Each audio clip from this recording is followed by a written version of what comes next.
Hey guys, I am super excited to be reading Harry Potter and the Sorcerer's Stone, with permission from the Bloomsbury Publishing. Chapter 1: The Boy Who Lived. Mr. and Mrs. Dursley of number 4 Privet Drive were proud to say that they were perfectly normal. Thank you very much. They were the last people you'd expect to be involved in anything strange or mysterious, because they just didn't hold with such nonsense. Mr. Dursley was the director of a firm called Grunnings, which made drills.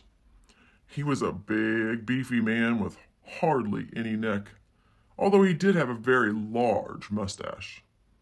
Mrs. Dursley, she was thin and blonde and had nearly twice the usual amount of neck, which came in very useful as she spent so much of her time craning over garden fences, spying on the neighbors. The Dursleys had a small son called Dudley, and in their opinion, there was no finer boy anywhere. The Dursleys had everything they wanted, but they also had a secret, and their greatest fear was that somebody would discover that secret. They didn't think they could bear it if anyone found out about the Potters. Mrs. Potter was Mrs. Dursley's sister, but they hadn't met for several years. In fact, Mrs. Dursley pretended she didn't even have a sister, because her sister and her good-for-nothing husband were as un-Dursleyish as it was possible to be. The Dursleys shuddered to think what the neighbors would say if the Potters arrived in the street. The Dursleys knew that the Potters had a small son, too, but they had never seen him. This boy was another good reason for keeping the Potters away.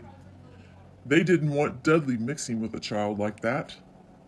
When Mr. and Mrs. Dursley woke up on the dull, gray Tuesday our story starts, there was nothing about the cloudy sky outside to suggest that strange and mysterious things would soon be happening all over the country.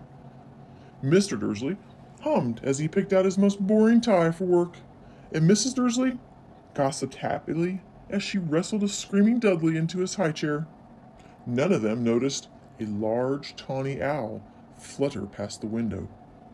At 8:30, Mr. Dursley picked up his briefcase, pecked Mrs. Dursley on the cheek, and tried to kiss Dudley goodnight, but missed, because Dudley was now having a tantrum and throwing his cereal on the walls. "Little tyke," chortled Mr. Dursley as he left the house. He got into his car and backed out of number 4's drive. It was on the corner of the street that he noticed the first sign of something peculiar. A cat reading a map. For a second, Mr. Dursley didn't realize what he had seen. Then he jerked his head around to look again. There was a tabby cat standing on the corner of Privet Drive, but there wasn't a map in sight. What could he have been thinking of? It must have been a trick of the light.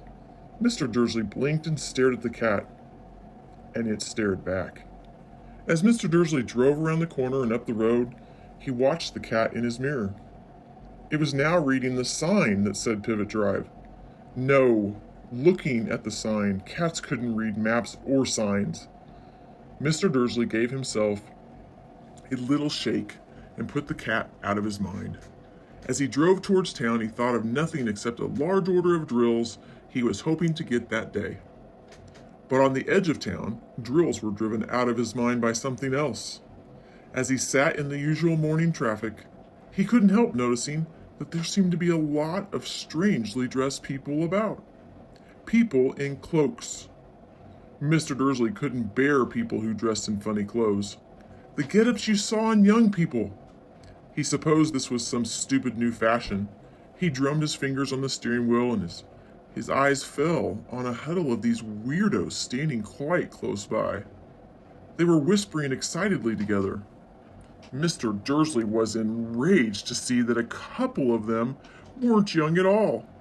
Why, that man had to be older than he was, and wearing an emerald green cloak. The nerve of him! But then it struck Mr. Dursley that this was probably some silly stunt. These people were obviously collecting for something. Yes, that would be it. The traffic moved on, and a few minutes later, Mr. Dursley arrived in the Grunnings car park, his mind back on drills. Mr. Dursley always sat with his back to the window in his office on the 9th floor.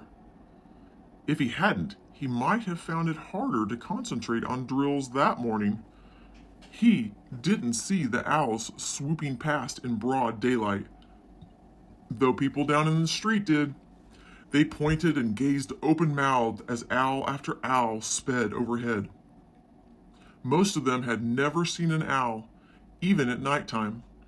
Mr. Dursley, however, had a perfectly normal, owl-free morning.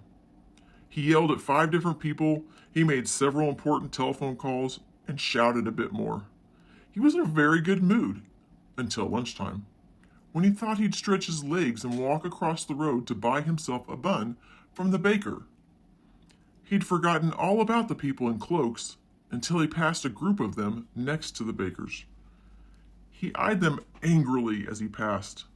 He didn't know why, but they made him uneasy. This was a lot of whispering. He couldn't see any collection tins, and he couldn't see and hear what they were saying. However, on his way back past them, clutching a large donut in his bag, he did catch a few words that they were saying. The Potters, that's right. That's what I heard. Yes, their son, Harry. Mr. Dursley stopped dead. Fear flooded him. He looked back at the whisperers as if he wanted to say something to them, but thought better of it. He dashed back across the road, hurried up to his office, snapped at his secretary not to disturb him, seized his telephone, and had almost finished dialing his home number when he changed his mind. He put the receiver back down and stroked his mustache, thinking, no, he was being stupid. Potter wasn't such an unusual name. He was sure there were lots of people called Potter who had a son called Harry. Come to think of it, he wasn't even sure his nephew was called Harry. He'd never even seen the boy. It might be Harvey or Harold. There was no point in worrying Mrs. Dursley. She always got so upset at any mention of her sister. He didn't blame her if he'd had a sister like that. But all the same, those people in cloaks?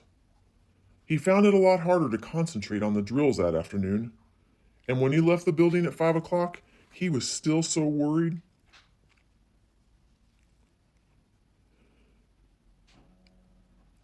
He walked right into someone as he walked out the door. Sorry, he grunted as the tiny man stumbled and almost fell. It was a few seconds before Mr. Dursley realized that the man was wearing a violet cloak. He didn't seem at all upset at being almost knocked on the ground. On the contrary, his face split into a wide smile, and he said in a squeaky voice that made passersby stare, Don't be sorry, my dear sir, for nothing could upset me today. Rejoice, for you know who has gone at last. Even muggles like yourself should be celebrating this happy, happy day. And the old man hugged Mr. Dursley around the middle and walked off. Mr. Dursley stood rooted to the spot. He had been hugged by a complete stranger. He also thought he had been called a muggle, whatever that was. He was rattled. He hurried to his car and set off home, hoping he was imagining things, which he had never hoped before, because he didn't approve of imagination. As he pulled into the driveway of number 4, the first thing he saw, and it didn't improve his mood, was the tabby cat he'd spotted that morning. It was now sitting on his garden wall. He was sure it was the same one. It had the same markings around his eyes. Shoo! Said Mr. Dursley loudly. The cat didn't move. Mrs. Dursley had had a nice, normal day. She told him over dinner all about Mrs. Next Door's problems with her daughter and how Dudley had learnt a new word, shan't. Mr. Dursley tried to act normally. When Dudley had been put to bed, he went into the living room in time to catch the last report on the evening news. And finally, bird watchers everywhere have reported that the nation's owls have been behaving very unusually today. Although owls normally hunt at night and are hardly ever seen in daylight, there have been hundreds of sightings of these birds, flying in every direction since sunrise. Experts are unable to explain why the owls have suddenly changed their sleeping pattern. The newsreader allowed himself a grin. Most mysterious. And now, over to Jim McGuffin with the weather. Going to be any more showers of owls tonight, Jim? Well, Ted, said the weatherman, I don't know about that, but it's not only the owls that have been acting oddly with today. Viewers as far apart as Kent, Yorkshire, and Dundee have been phoning to tell me that instead of the rain I promised yesterday, they had a downpour of shooting stars. Perhaps people have been celebrating bonfire night early. It's not until next week, folks, but I can promise a wet night tonight. Mr. Dursley sat frozen in his armchair. Shooting stars all over Britain, owls flying by daylight, mysterious people in cloaks all over the place, and a whisperer about the Potters. Mrs. Dursley came into the living room carrying 2 cups of tea. It was no good. He'd have to say something to her. He cleared his throat nervously. Petunia, dear? You haven't heard from your sister lately, have you?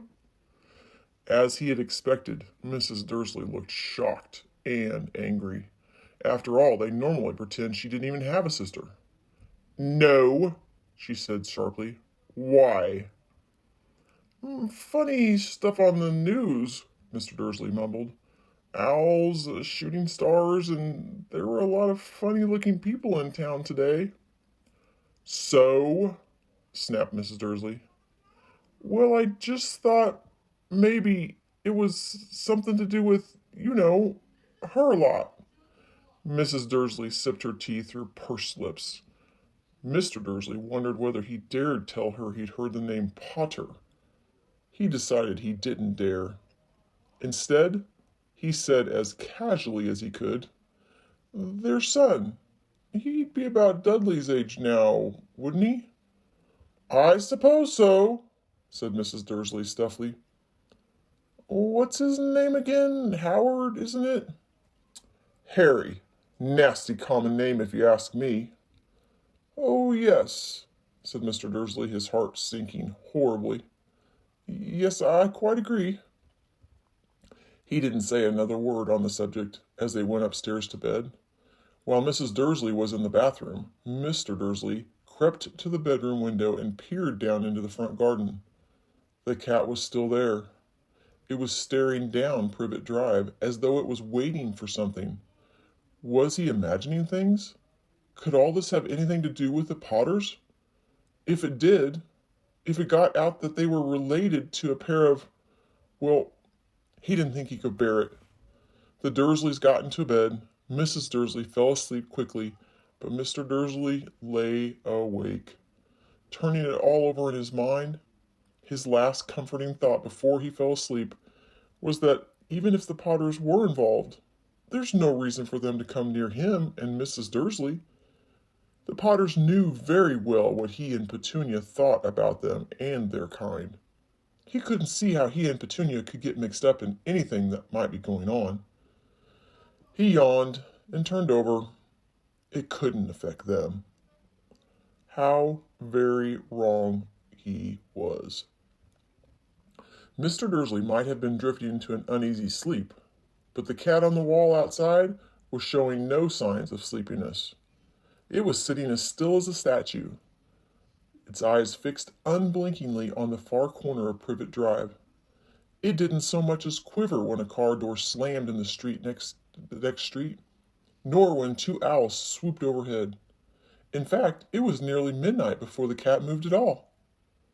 A man appeared on the corner of the cat had been watching, appeared so suddenly and silently, you'd have thought he'd just popped out of the ground.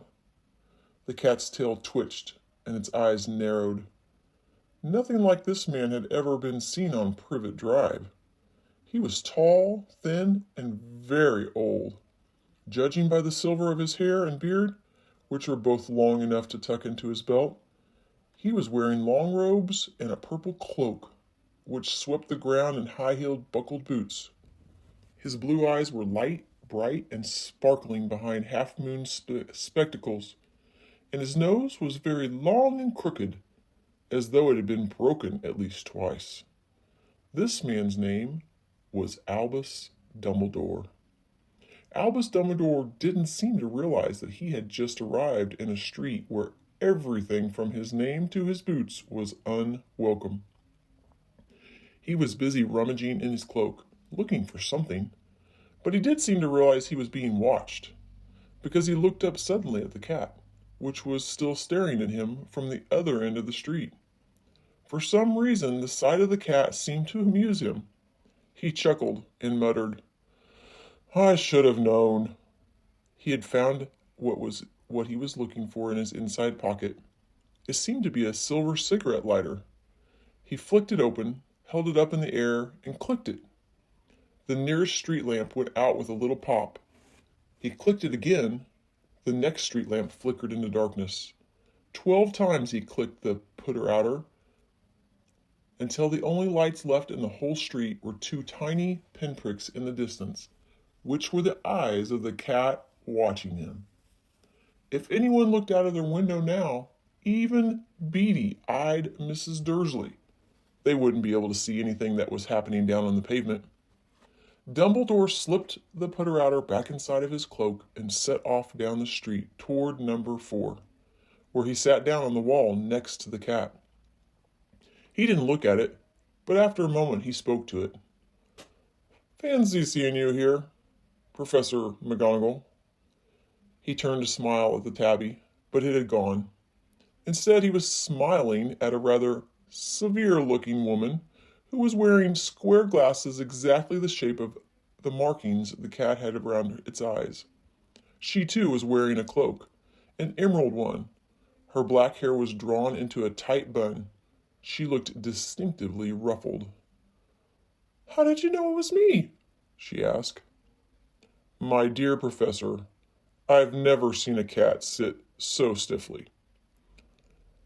"You'd be stiff if you'd been sitting on a brick all day," said Professor McGonagall. "All day? When you could have been celebrating?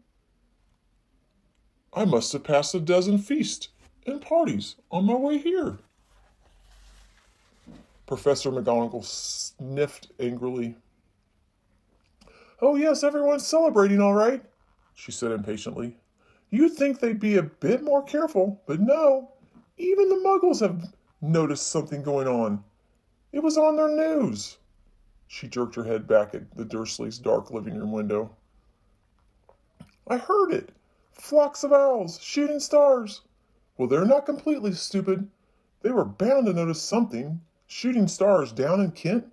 I'll bet that was a Dedalus Diggle. He never had much sense." "You can't blame them," said Dumbledore gently. "We've had precious little to celebrate for 11 years. "I know that," said Professor McGonagall irritably. "But that's no reason to lose our heads. People are being downright careless, out in the streets in broad daylight, not even dressed in Muggle clothes. Swapping rumors." She threw a sharp sideways glance at Dumbledore here, and as though hoping he was going to tell her something, but he didn't. So she went on. "A fine thing it would be if, on the very day you-know-who seems to have disappeared at last, the Muggles found out about us all. I suppose he really has gone, Dumbledore?" "It certainly seems so," said Dumbledore. "We have much to be thankful for. Would you care for a sherbet lemon?" "A what?" "A sherbet lemon. They're kind of a Muggle sweet I'm rather fond of." "No, thank you," said Professor McGonagall. Professor McGonagall didn't think this was the time for sherbet lemons. "As I say, even you-know-who has gone." My dear Professor, surely a sensible person like yourself can call him by his name. All this you know who nonsense? For 11 years I've been trying to persuade people to call him by his proper name. Voldemort. Professor McGonagall flinched, but Dumbledore, who was unsticking 2 sherbet lemons, seemed not to notice. It all gets so confusing if we keep saying you know who. I have never seen any reason to be frightened of saying Voldemort's name. I know you haven't, said Professor McGonagall, sounding half exasperated, half admiring. But you're different.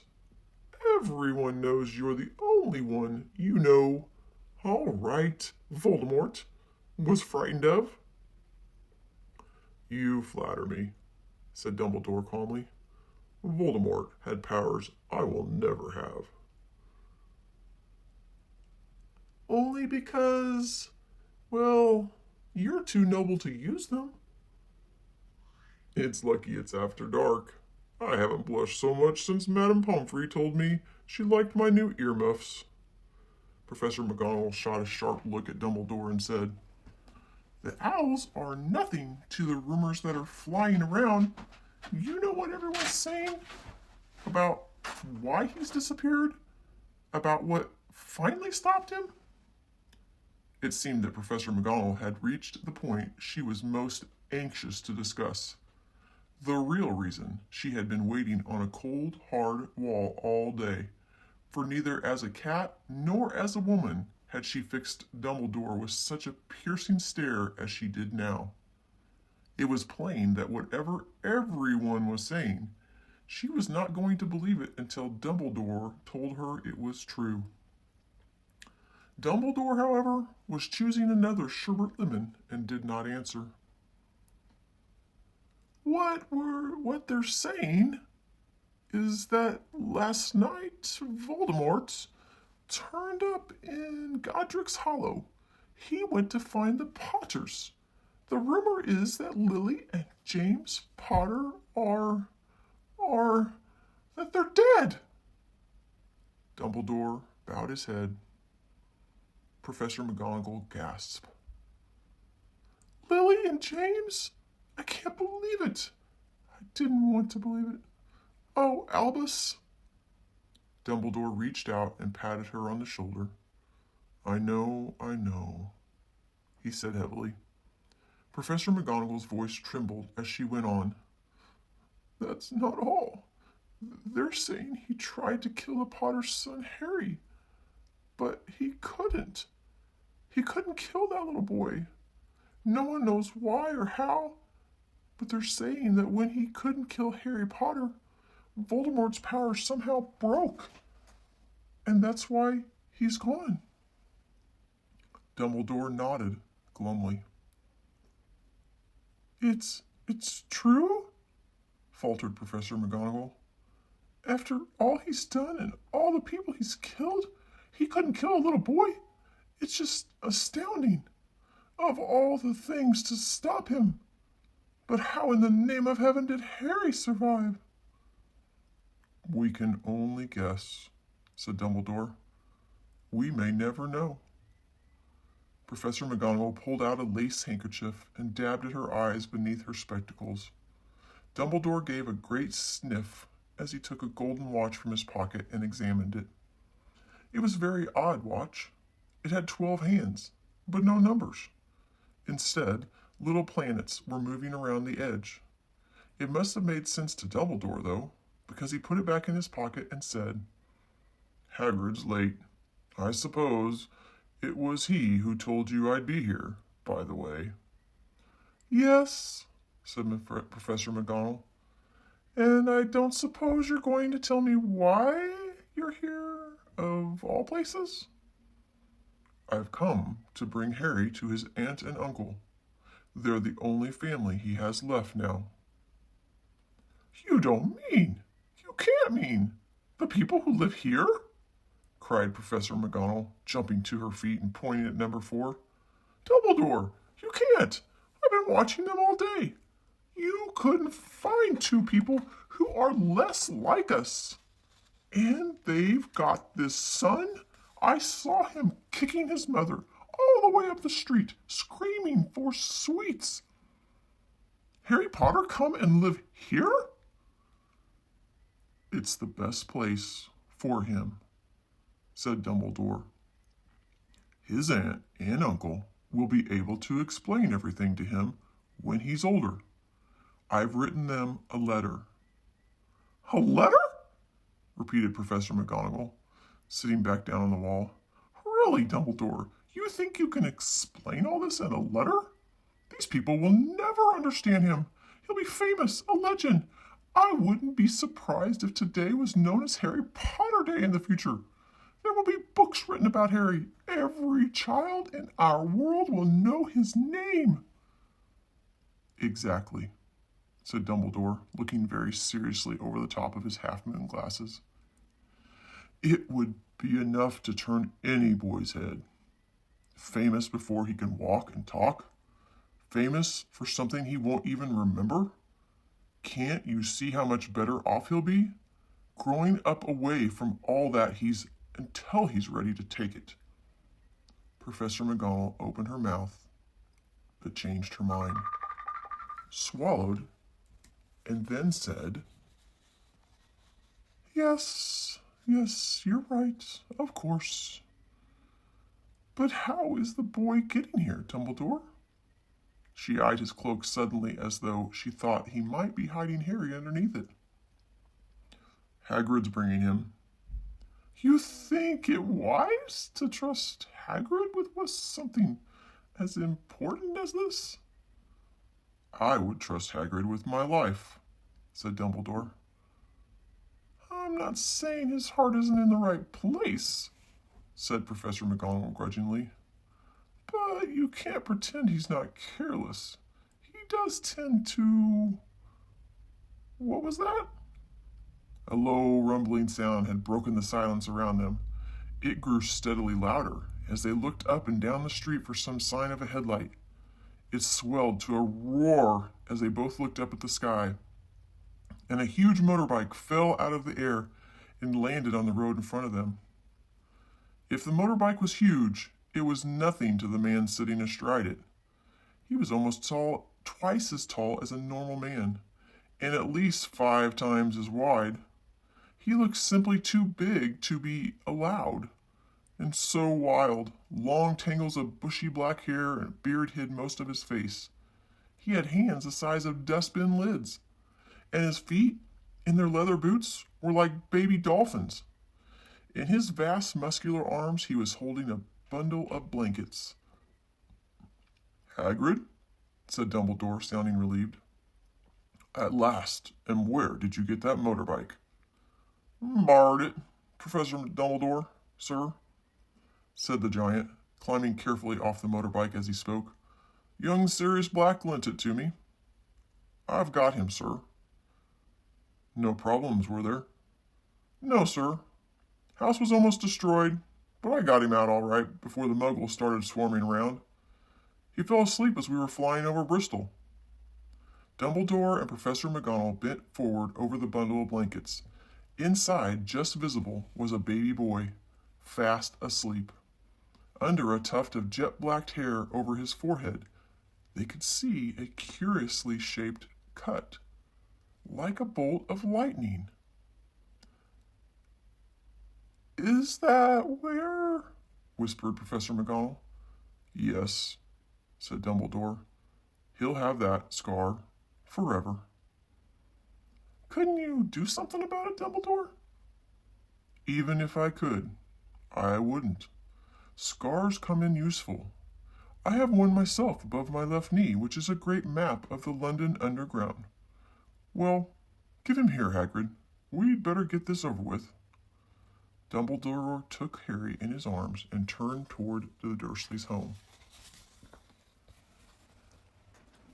Could I say goodbye to him, sir?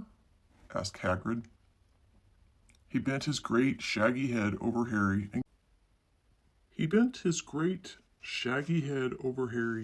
and gave him what must have been a very scratchy, whiskery kiss. Then, suddenly, Hagrid let out a howl like a wounded dog. Shh, hissed Professor McGonagall. You'll wake the Muggles. So sorry, sobbed Hagrid, taking out a large spotted handkerchief and burying his face in it. But I can't stand it. Lily and James dead, and poor little Harry off to live with Muggles. Yes, it's all very sad. But get a grip on yourself, Hagrid, or we'll be found.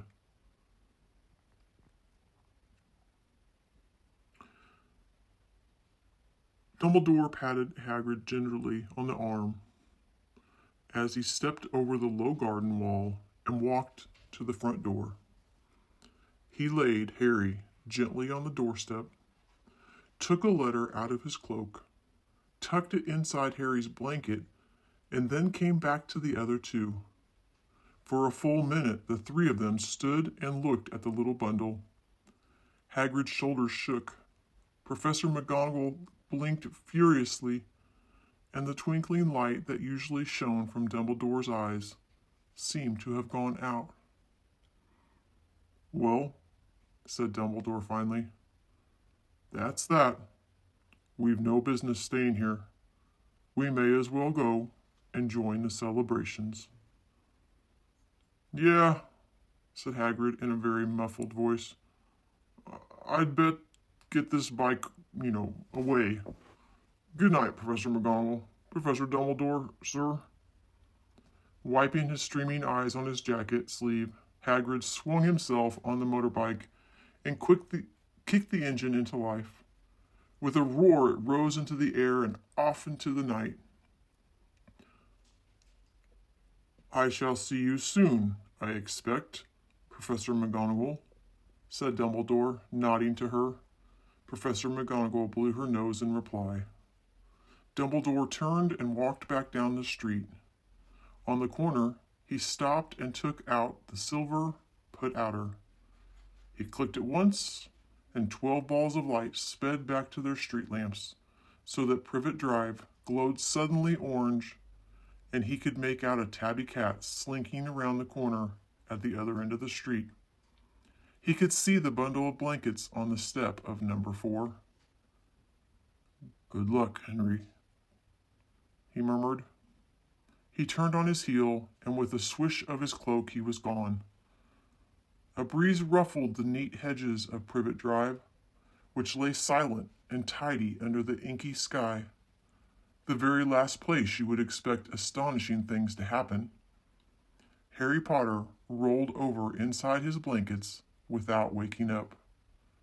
One small hand closed on the letter beside him, and he slept on, not knowing he was special, not knowing he was famous, not knowing he would be woken in a few hours' time by Mrs. Dursley's scream as she opened the front door to put out the milk bottles, nor that he would spend the next few weeks being prodded and pinched by his cousin Dudley. He couldn't know that at this very moment, people meeting in secret all over the country were holding up their glasses and saying in hushed voices, "To Harry Potter, the boy who lived."